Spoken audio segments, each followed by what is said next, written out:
کیا ہوا ہے آپ کی وائف کو؟ سیڑھیوں سے گر گئی۔ ضرورت ہے تم فوراً ہاسپٹل پہنچو۔ میں تو کہتا ہوں ڈاکٹر کے کان میں جا کے گئی ہے کہ ایک زہر کا ٹیکہ لگا۔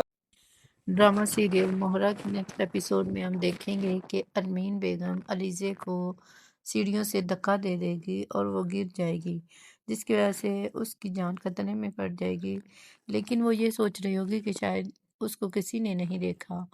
وہ اس کو جلدی سے ہاسپٹل لے جاتے ہیں اور حمزہ اور سب گھر والے بہت پریشان ہوتے ہیں، اور ڈاکٹر اس کو بولتے ہیں کہ اس کو بلڈ کی اشد ضرورت ہے اور اس کا بلڈ گروپ او نیگیٹو ہے، جو کہ ان میں سے کسی کا نہیں ہوتا، جو کہ سکندر کا ہوتا ہے۔ اس کی ماں سکندر کو کال کرتی ہے کہ تمہیں جلدی ہاسپٹل پہنچنا ہوگا کیونکہ تمہارے بلڈ کی اس وقت بہت ضرورت ہے، لیکن سکندر کہتا ہے کہ میرے لیے یہ خوشی کا موقع ہے اور میں اپنے دشمن کی ناکامی پر جشن منانا چاہتا ہوں، مجھے آپ لوگوں کے پاس آنے کا کوئی موقع نہیں چاہیے کہ میں اس کی زندگی بچاؤں۔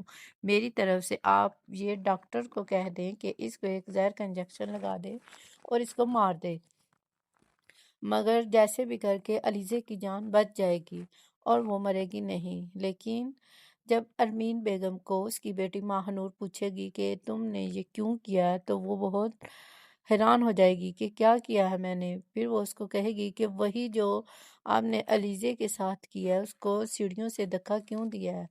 لیکن وہ کہتی ہے کہ میں نے ایسا نہیں کیا، مگر وہ کہتی ہے کہ میں نے خود اپنی آنکھوں سے دیکھا ہے، جس کی وجہ سے وہ بہت پریشان ہو جاتی ہے کہ کہیں یہ ساری سچائی کسی گھر والوں کے سامنے نہ رکھ دے۔ تو وہ اس کو کہتی ہے کہ میرا ایسا کوئی ارادہ نہیں تھا اور نہ ہی میں نے یہ کچھ کیا ہے۔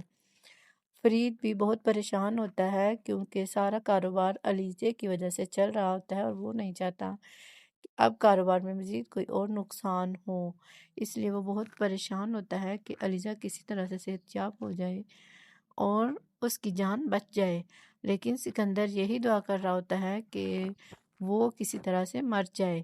دوسری طرف عریشے کی ماں نے گھر آ کر دھمکی دی ہوتی ہے کہ وہ اپنی بیٹی کو رخصت نہیں کرے گی کیونکہ سکندر نے اس کو دھوکہ دیا ہے۔